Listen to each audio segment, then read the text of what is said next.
Bonjour les audacieuses de la foi et bienvenue sur la chaîne Oser vaincre.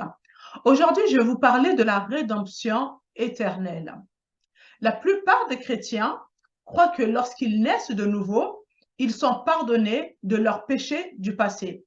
Et puis, chaque fois qu'ils commettent un péché, ce péché doit être pardonné par le sang de Jésus. Mais la question est, que se passerait-il si vous en oubliez un? Cela veut-il dire que ce péché n'est pas couvert par le sang de Jésus? N'est donc-il pas pardonné? C'est la question. En réalité, les Écritures nous enseignent que tous vos péchés du passé, présent et même ceux du futur ont déjà été pardonnés, une fois pour toutes. Mais si vous ne croyez pas que Dieu est capable de pardonner un péché avant même que vous ne l'ayez commis, dans ce cas, aucune d'entre nous ne peut être sauvée. Parce que Jésus-Christ est mort pour vous, pour vos péchés, pour nos péchés, une fois, il y a 2000 ans de cela. Avant même que vous et moi ayons commis aucun péché. Amen. Beaucoup de chrétiens sont confus aujourd'hui à ce sujet. Ils pensent que, oui, mais Dieu m'a pardonné, mais cependant, si j'ai un péché non confessé dans ma vie, Dieu ne peut pas m'utiliser, Dieu ne peut pas m'aimer, Dieu ne peut pas me bénir. Parce qu'ils ont entendu que Jésus pardonne les péchés, mais à condition que tous leurs péchés soient confessés et qu'ils soient parfaits.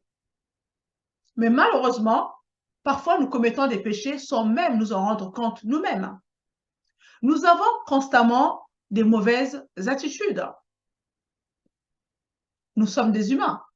Dans Proverbe 6, il est dit qu'un vaurien est inique. Ce mot inique fait référence à la paresse, à l'oisiveté et aussi à l'inutilité.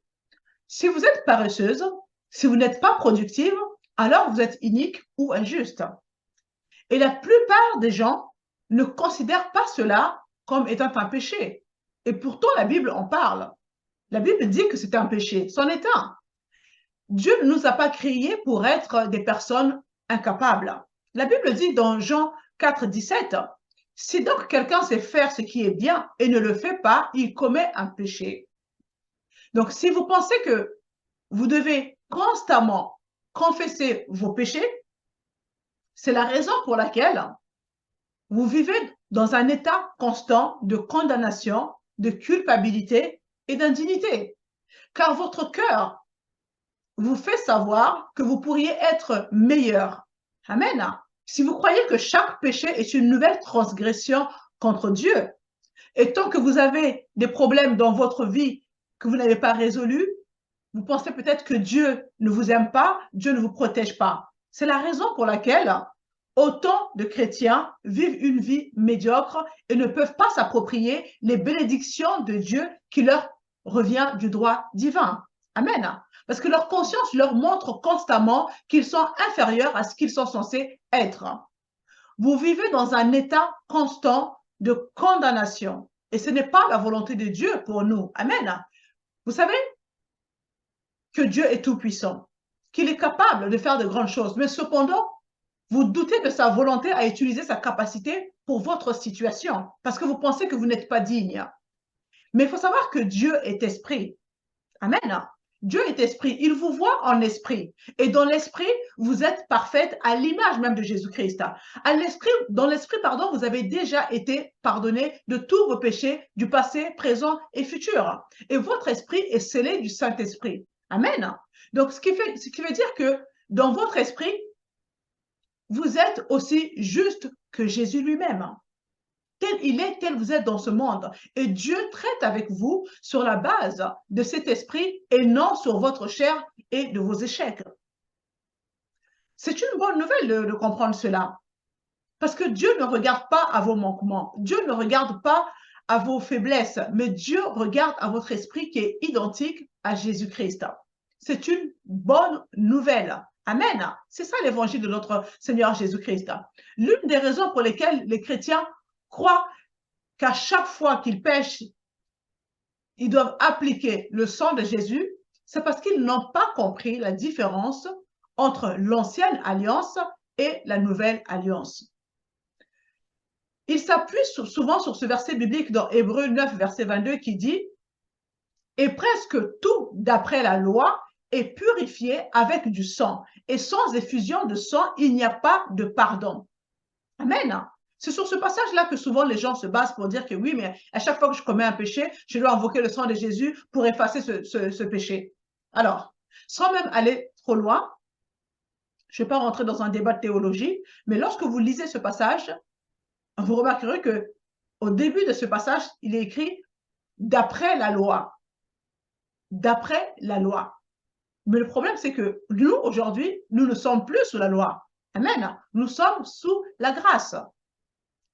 Dans l'ancienne alliance, à chaque fois que vous péchez, vous deviez faire ce qu'on appelle une offrande pour le péché.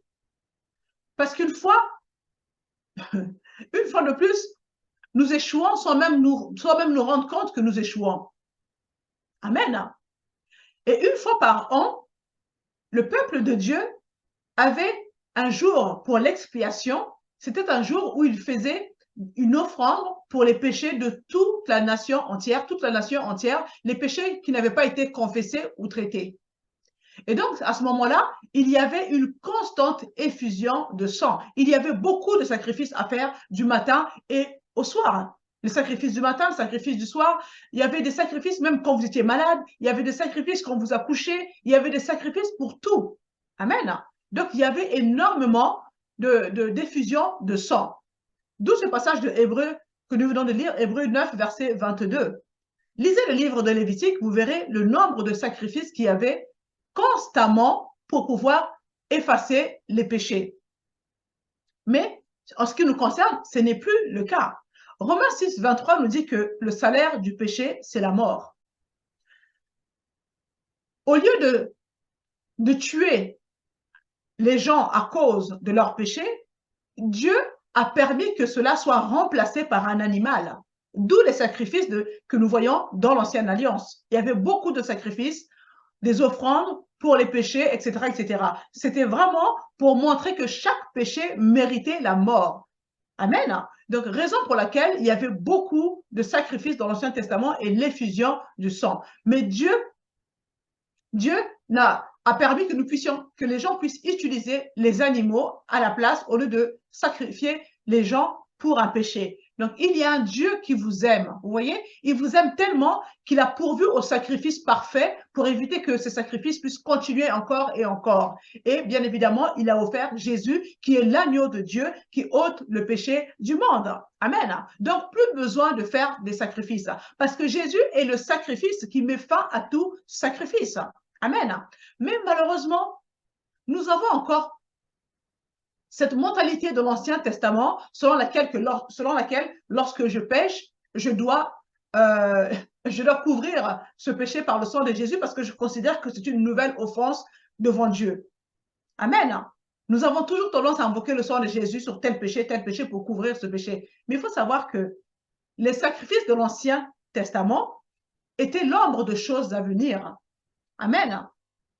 Nous lisons dans Hébreux 9, verset 11, il est écrit ceci. Mais Christ est venu comme souverain sacrificateur des biens à venir.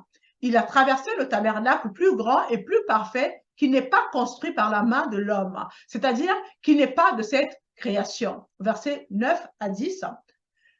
C'est une figure pour le temps présent.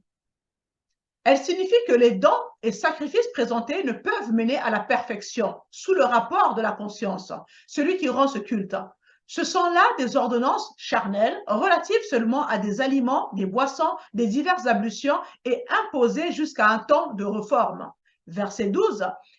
Et il est entré une fois pour toutes, en parlant de Jésus, il est entré une fois pour toutes dans le sanctuaire, non avec le sang des boucs et des veaux, mais avec son propre sang. C'est ainsi qu'il nous a obtenu une rédemption éternelle.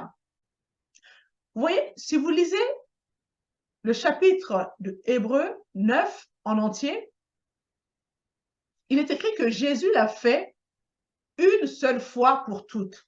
Et cela est mentionné 5 fois dans ce chapitre. 5 fois, il est dit que Jésus a offert son sang une bonne fois pour toutes, pour le péché. Amen. Il l'a fait, c'est mentionné 5 fois. Donc, l'accent est bien mis sur le fait que Jésus s'est sacrifié une seule fois. Amen. Donc, Jésus n'est pas au ciel à réappliquer sans cesse son sang. Ça n'a pas de sens. Vous comprenez? À chaque fois que quelqu'un pêche, une personne qui n'est pas éclairée, bien évidemment, va avoir tendance à invoquer le sang de Jésus. Donc, vous pensez que à chaque fois que vous faites cela, Jésus, là-haut dans le ciel, va à nouveau faire couler son sang pour verser, pour appliquer le sang sur votre péché. Il réapplique sans cesse le sang. Mais ça n'a aucun sens.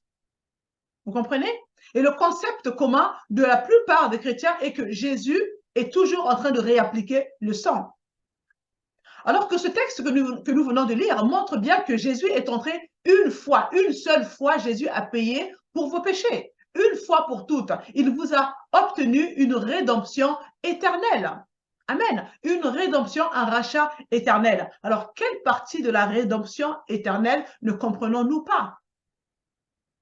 Amen. Ce n'est pas la rédemption jusqu'à ce que vous échouez à nouveau.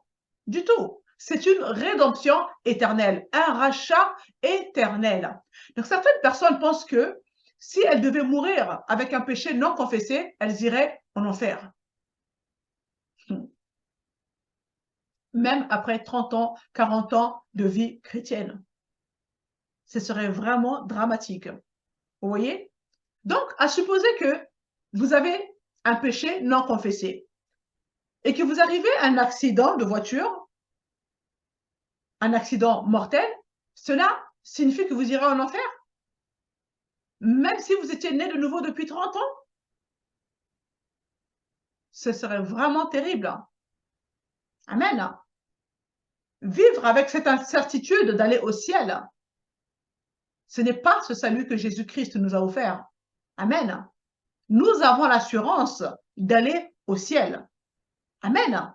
À partir du moment où nous sommes nés de nouveau, que nous avons fait de Jésus-Christ notre Seigneur et Sauveur personnel, s'il nous arrive quelque chose dans ce monde, oui, nous irons au ciel. C'est garanti. Il n'y a pas d'incertitude à avoir là-dessus. Amen. C'est une réalité, c'est votre vérité. Amen. Donc cela ne correspond pas du tout, cette vision de dire que si je meurs et que j'ai un péché non confessé, j'irai en enfer. Ce n'est pas le salut que Jésus-Christ nous donne. Amen.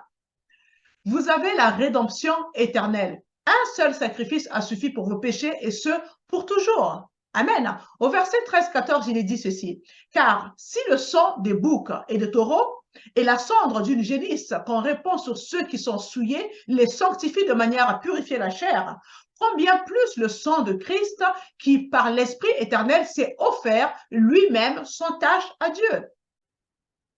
Remarquez qu'il est dit qu'il s'est offert. C'est au passé. Ça veut dire que marché conclu.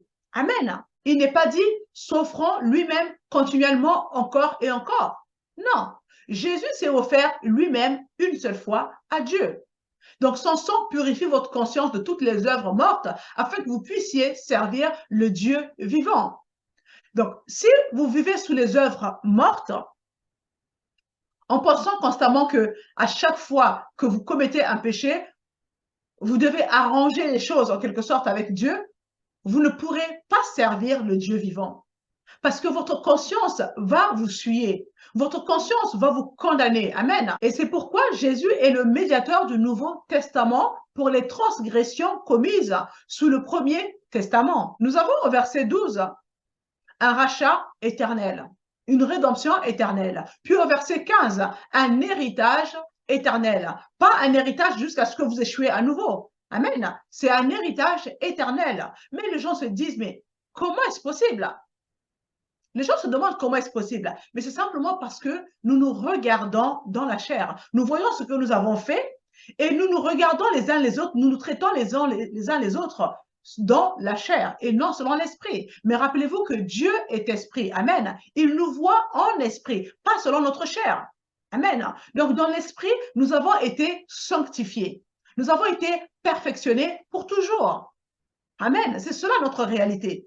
Et tant que vous ne l'avez pas intégré, votre vie ne changera pas. Amen. Vous avez été créés dans la justice et la sainteté. Amen. Vous avez revêtu Christ et vous avez été scellés du Saint-Esprit. Ce qui signifie que le péché ne peut pas pénétrer le sceau qui entoure votre esprit. Amen. Donc, votre esprit est parfait. Il est toujours juste et il est saint, votre esprit, à l'image de Jésus-Christ. Et si vous devez adorer Dieu, vous devez l'adorer en esprit et en vérité. Vous savez, quand vous vous approchez de Dieu en disant, oh mon Dieu, je suis le pire cas que tu n'aies jamais créé, avec mes pensées impures, comment peux-tu m'aimer? Lorsque vous vous approchez ainsi de Dieu, vous devez comprendre que vous n'êtes pas dans l'esprit, mais vous êtes dans la chair. Parce que Dieu ne voit pas ce que vous voyez. Vous focalisez vos yeux sur vos imperfections. Vous focalisez vos yeux sur vos échecs. Dieu ne voit pas cela. Dieu vous voit dans l'esprit. Donc, quand vous approchez de Dieu de la sorte, comprenez que vous n'êtes pas en esprit et en vérité, mais vous êtes dans la chair. Amen. Vous êtes dans la chair. Vous n'adorez pas en esprit et en vérité. La vérité est que, étant né de nouveau, même si vous avez péché, vous pouvez adorer Dieu en esprit et en vérité. Et vous pouvez donc venir avec assurance dans la présence du Seigneur et dire, Seigneur Jésus, je te remercie de ce que en toi, je suis juste. En toi, je suis parfaite. Même si dans ma chair, je suis un désastre. Amen. Même si dans ma chair, je suis un désastre. Mais en toi, dans mon esprit, je suis juste. Amen. Vous pouvez aller avec assurance vers le trône de la grâce. Même si vous avez péché, vous devez avoir à l'esprit que Dieu ne vous regarde pas dans la chair. Dieu ne regarde pas vos manquements. Il ne regarde pas vos péchés. Il ne regarde pas vos défauts. Dieu vous regarde dans l'esprit parce que Dieu est esprit. Amen. Donc, cela ne veut pas dire que c'est une permission pour vivre une vie de péché sous prétexte que Dieu ne regarde pas vos péchés. Parce que dans tous les cas, il vous appartient de marcher dans la victoire ou dans la défaite. Si vous décidez de marcher dans une vie de péché, de demeurer dans une vie de péché, alors vous allez marcher de défaite en défaite. Ça, c'est clair. C'est votre choix. Amen. Donc, le péché aura des conséquences, que vous le voulez ou non. Amen. Lorsque vous décidez de vivre une vie de péché, vous donnez un accès à Satan, vous lui donnez un accès à votre vie. Et bien évidemment, en vivant de la sorte, vous marcherez d'échec en échec. Il y aura des conséquences. Parce que la Bible dit que le diable ne vient que pour voler, détruire et égorger. Mais si vous êtes dans une vie de péché, alors vous lui donnez un droit légal. Amen. Il y aura des conséquences. Raison pour laquelle vous n'avez aucun intérêt à demeurer dans une vie de péché. Amen. Vous devez changer votre façon de voir les choses. Votre relation avec Dieu ne change pas à cause du péché. L'amour de Dieu pour vous ne change pas à cause du péché. Parce que Dieu est amour. C'est sa nature. C'est pas votre péché qui va changer la nature de Dieu. Vous comprenez? C'est pas votre péché qui va changer la nature de Dieu. Mais par contre, être dans le péché peut vous empêcher vous-même de vous approcher de Dieu. Parce que vous allez vous sentir sale. Parce que vous allez vous sentir indigne de vous approcher du Dieu 3 fois saint, du Dieu parfait. Comprendre la grâce de Dieu vous pousse à aller loin du péché. Amen. La grâce de Dieu vous éloigne du péché. Quand vous comprenez la grâce de Dieu, vous n'aurez même pas envie de commettre un péché. Pour la simple raison que vous avez revêtu la nature de Dieu. Vous avez la nature de Dieu et le péché ne peut plus vous dominer. Amen. Le péché n'a plus d'emprise sur vous. C'est ce que nous dit la parole. Vous aurez envie de plaire à Dieu. Et naturellement, vous allez vous éloigner du péché. Qu'avez-vous à gagner en demeurant dans une vie de péché? À laisser Satan vous infliger la maladie, vous infliger la pauvreté et toutes ces choses que nous ne voulons pas vivre. Amen. Qu'avez-vous à gagner?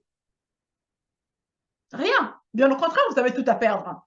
Donc, quand vous comprenez cela, vivre dans une vie de péché n'a aucun intérêt. Amen.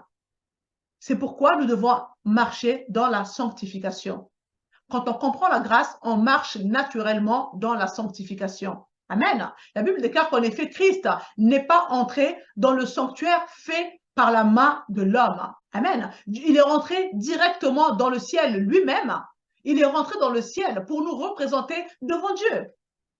Jésus-Christ est notre avocat devant Dieu.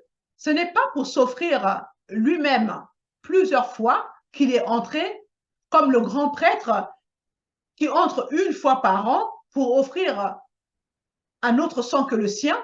Amen. Jésus, lui, n'est pas comme ça. Il est entré une fois lui-même devant Dieu pour nous représenter et il s'est présenté avec son propre sang. Amen. Si Jésus devait s'offrir à chaque fois qu'une personne pêche, à chaque fois qu'une personne confesse ses péchés, dans ce cas, il n'y aurait aucune raison qu'il soit écrit dans la Bible que Jésus est assis à la droite du Père.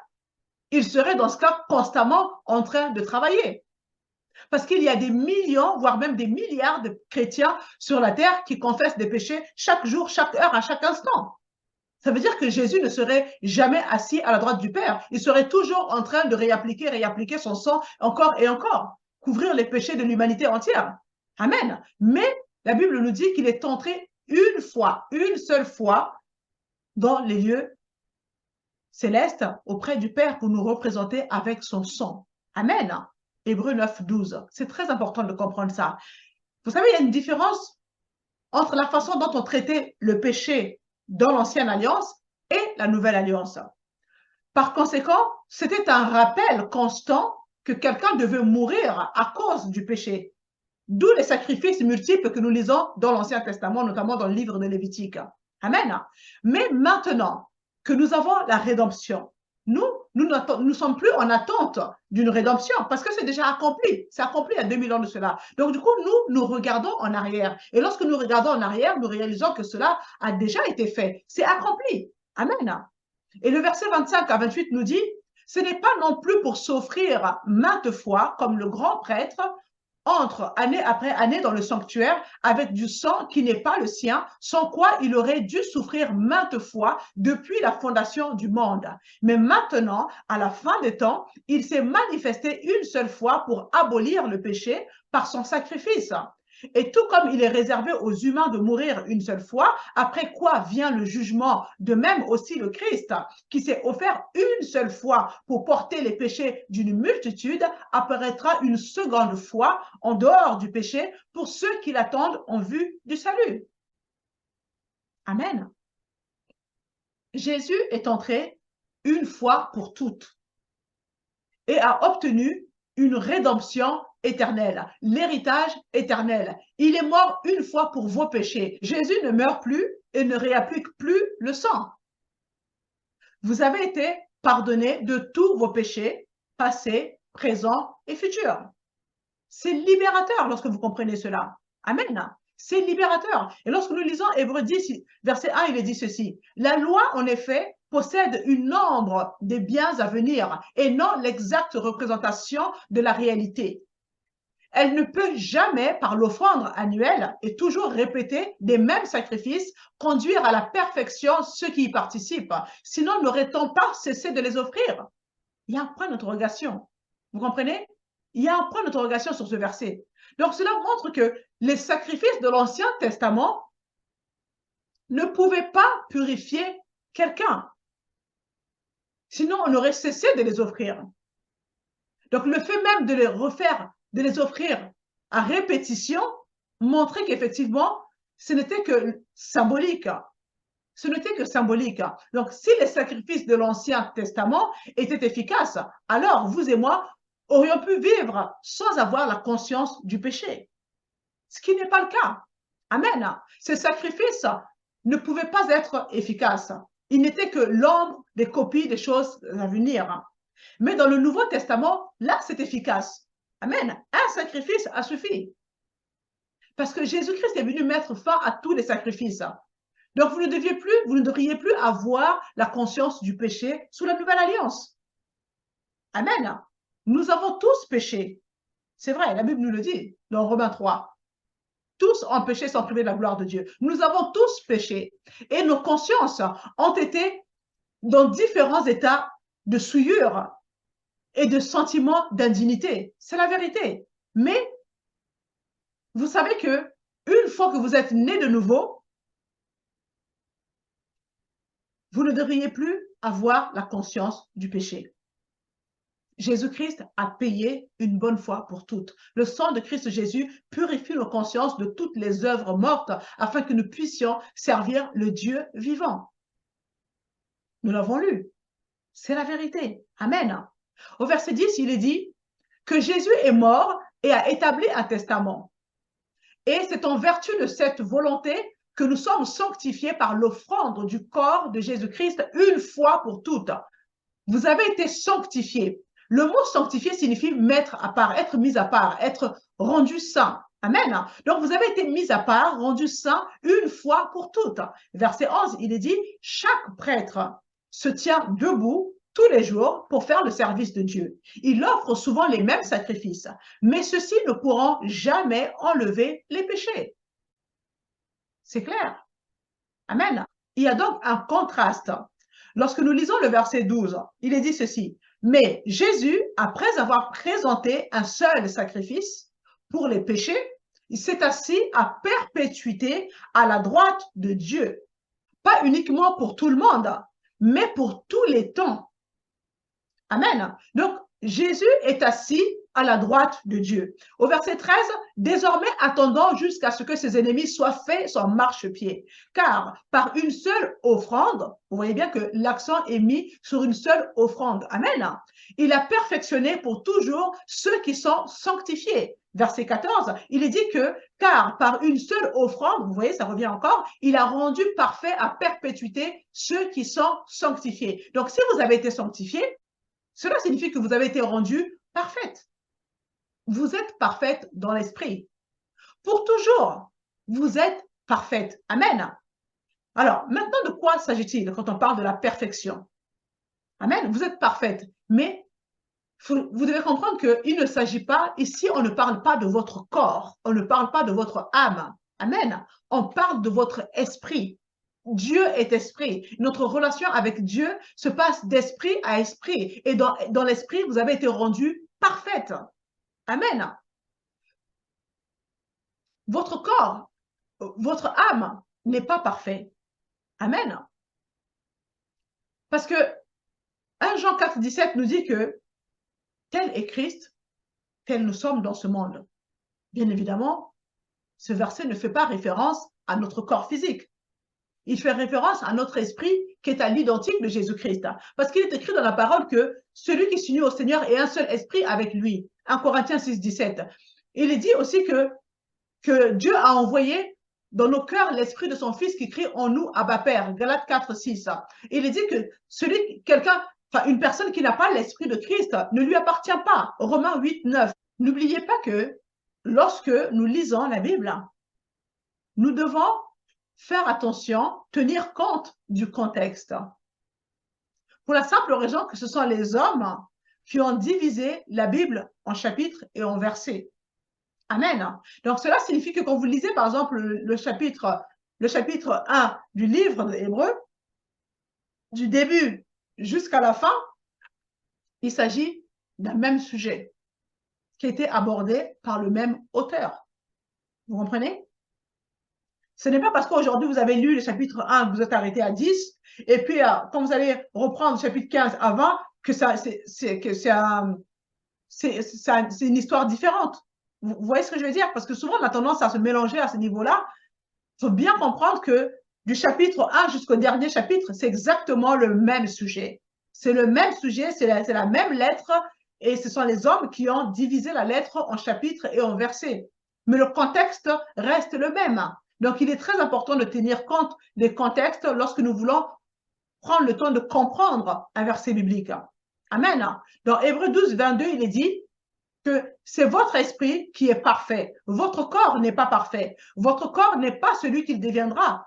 Vous avez un corps corruptible et il doit revêtir l'incorruptibilité. Votre âme n'est pas parfaite. Vous ne connaissez pas encore tout. Et dans 1 Corinthiens chapitre 13, il est dit que quand ce qui est parfait sera venu, je connaîtrai toutes choses comme je suis connu. Amen. Donc, nous voyons que mon esprit est l'œuvre de Dieu. Il n'est pas basé sur ma bonté, ni ma bonté ni ma méchanceté ne peut changer mon esprit. Amen. Puisque Dieu est esprit, il me voit en esprit. Amen. Il m'aime et il interagit avec moi en se basant sur mon esprit, de qui je suis en esprit. Amen. Et non sur ce que je suis dans la chair.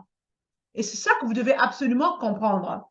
Votre chair pêche dans votre corps, dans votre pensée, dans vos émotions, vous péchez. Amen. Mais dans l'esprit, vous êtes juste et vous êtes digne, vous êtes sainte. Amen.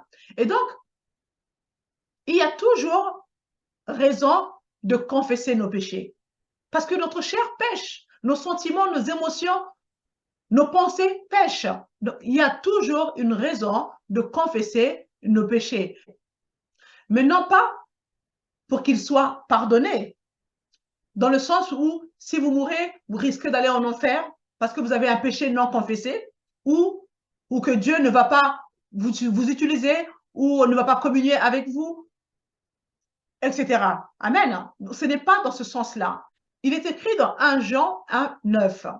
Si nous confessons nos péchés, il est fidèle et juste pour nous les pardonner et pour nous purifier de tout mal. Amen. Savez-vous que c'est le seul endroit dans la nouvelle alliance où l'on vous demande de confesser vos péchés? Dans Jacques 5, il est dit ceci. Quelqu'un parmi vous est-il malade?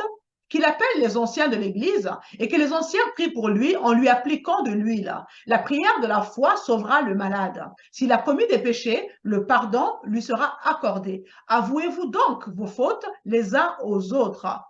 Amen. Cela ne parle pas d'avouer ses fautes devant Dieu. Amen. Cela signifie que si vous avez quelque chose avec quelqu'un, vous avez un problème avec quelqu'un, vous le confessez et vous traitez le problème. C'est ça que ça signifie. Mais les gens vous diront que vous devez absolument confesser vos péchés pour naître de nouveau. Qui n'a pas entendu ça? Que pour naître de nouveau, il faut absolument confesser tous vos péchés. Mais ce n'est pas le cas. Dans Actes chapitre 16, c'est là où l'apôtre Paul et Silas étaient en prison, ils étaient en train de louer Dieu et le Seigneur a envoyé un tremblement de terre et le gardien est venu demander à Paul et Silas en disant que devrais-je faire pour être sauvé?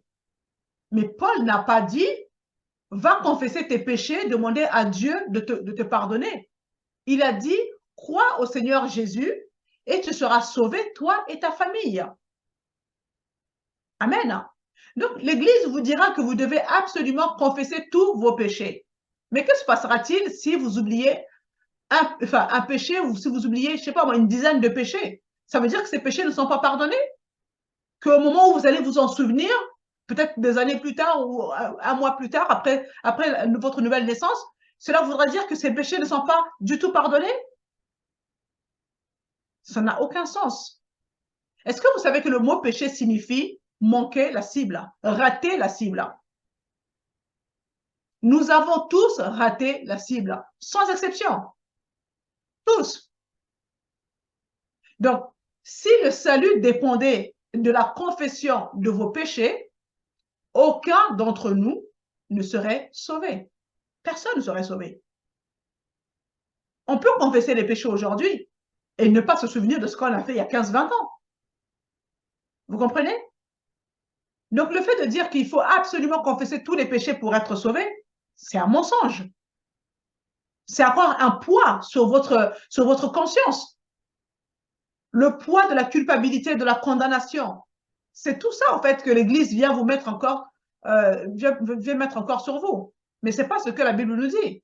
Il dit que vous devez confesser Jésus comme votre Seigneur et Sauveur personnel. Dans Romains 10, verset 9, il est dit, si tu reconnais publiquement de ta bouche que Jésus est le Seigneur et si tu crois dans ton cœur que Dieu l'a ressuscité, tu seras sauvé. Il n'est pas question de confesser ses péchés.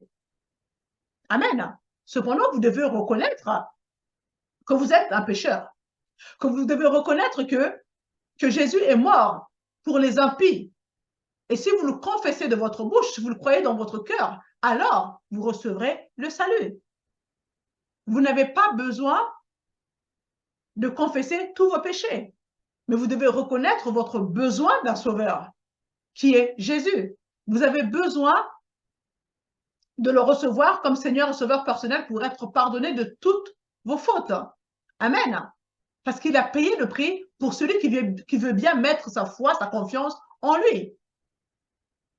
Parce que sans cela, vous ne pourrez pas être sauvé. Alors oui, il y a une reconnaissance de votre péché et ainsi la reconnaissance de votre incapacité à vous sauver vous-même.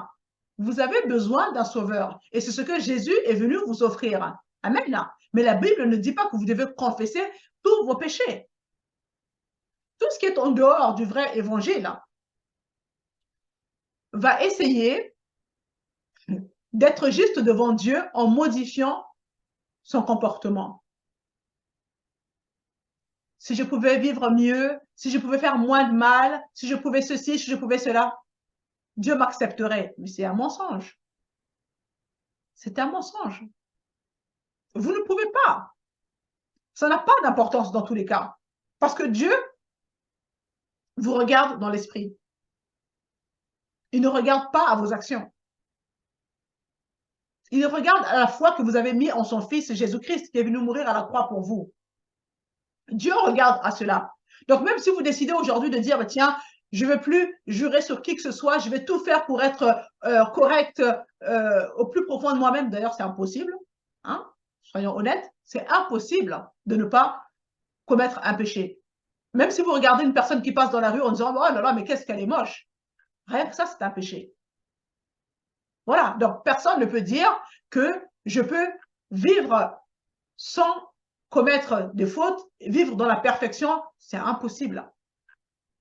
Même si d'une manière ou d'une autre, vous parveniez à le faire, comprenez bien que cela ne changera pas votre nature. Vos actions ne changent pas votre nature. Amen. Nous étions esclaves du péché lorsque nous n'étions pas encore nés de nouveau. Et la Bible nous dit que nous étions par nature enfants du diable. Nous étions par nature enfants du diable. Et au verset 22, il est dit exactement la même chose, mais c'est un peu à l'envers. Il dit, mais maintenant, ayant été libérés du péché, vous avez pour fruit la sainteté et pour fin la vie éternelle. Amen. Mais il est dit que maintenant, vous avez été libérés du péché. Mais cela ne signifie pas que le chrétien ne peut plus pécher. Non. Cela veut simplement dire que il n'y a rien dans vos actions qui peut changer la nature juste d'une personne qui est née de nouveau. Voilà ce que cela ça signifie. Amen. De la même manière que votre bonté ne peut pas changer la nature pécheresse d'un homme qui n'est pas né de nouveau. Amen. C'est puissant. Vos actions ne changent pas votre nature. Soit vous êtes né de nouveau, alors vous êtes né juste, vous avez la nature de Dieu. Ou alors vous n'êtes pas né de nouveau, alors vous avez la nature pécheresse. Ce n'est pas parce que vous aidez tout le monde, ce n'est pas parce que vous développez une vie comment dire, une vie où vous prenez soin de toutes ces personnes qui s'adressent à vous, que cela va changer votre nature. Si vous n'êtes pas né de nouveau, vous aurez toujours la même nature pécheresse. Amen. Et vous voyez, l'Église aujourd'hui est capable de vous dire que votre bonté ne peut pas vous sauver. C'est vrai. Mais par contre, il croit que votre méchanceté peut vous empêcher d'être sauvé. C'est contradictoire quand même. Votre bonté ne peut pas vous sauver, vous avez besoin de Jésus, mais cependant, votre péché peut vous empêcher d'être sauvé. Votre péché peut vous faire perdre le salut et les bénéfices qui en découlent. Il pense qu'au fait, parce que vous êtes dans le péché, Dieu ne va pas répondre à vos prières, Dieu ne va pas vous bénir, Dieu ne va pas vous aimer, Dieu ne va pas vous utiliser. Mais c'est faux. Amen. C'est faux. Cela signifie simplement que,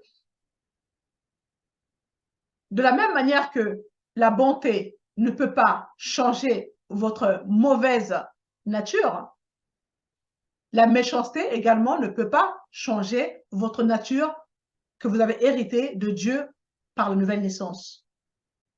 Amen.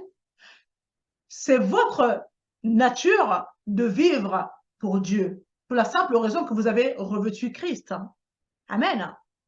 Donc, c'est l'une des raisons pour lesquelles un chrétien ne doit pas pécher. Il ne doit pas vivre dans le péché. Si nous comprenons le vrai évangile, comme je l'ai enseigné précédemment, si nous comprenons ce qu'est la grâce de Dieu, si nous prenons le temps de renouveler nos pensées et que nous comprenions ce que Jésus a fait pour nous et que dans l'esprit, nous sommes purs, je vous garantis que vous marcherez naturellement dans la sainteté comme vous ne l'avez jamais fait auparavant par vos propres efforts. Mais la plupart des gens ne savent pas ce qu'ils ont en Christ. Ils se regardent toujours comme avant, de façon charnelle. Ils ont tendance à oublier qu'avant tout, ils sont esprits. Et à cause de cela, ils vont vivre dans une vie de péché, pensant que c'est normal parce qu'ils sont comme ça. Amen. Mais quand vous cédez au péché, savez-vous que vous vous soumettez à l'auteur de ce péché, à savoir Satan lui-même? Et bien évidemment, que va-t-il faire? Il va vous voler, égorger et détruire. Jean 10, 10. Donc, si vous cédez au péché, Satan va gagner du terrain sur votre vie. Il va gagner du terrain et il aura accès à votre vie pour vous détruire. Amen.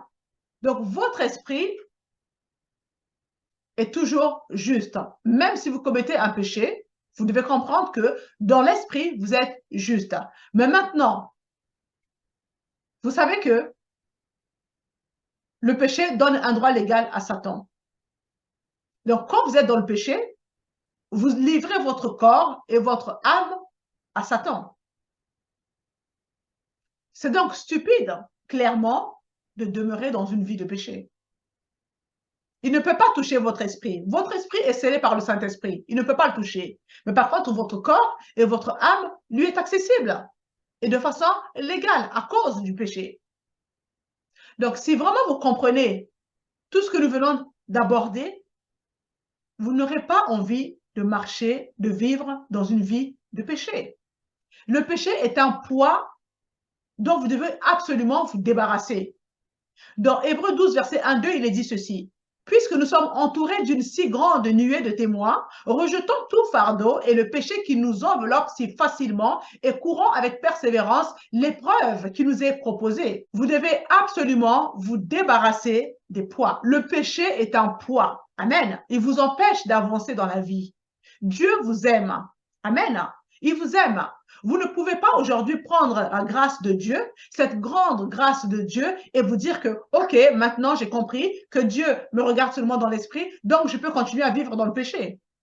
Alors, si vous faites cela, si c'est là votre pensée, alors clairement, vous avez besoin de renaître de nouveau. Amen. J'espère que cela vous a éclairé. Je vous dis à la semaine prochaine.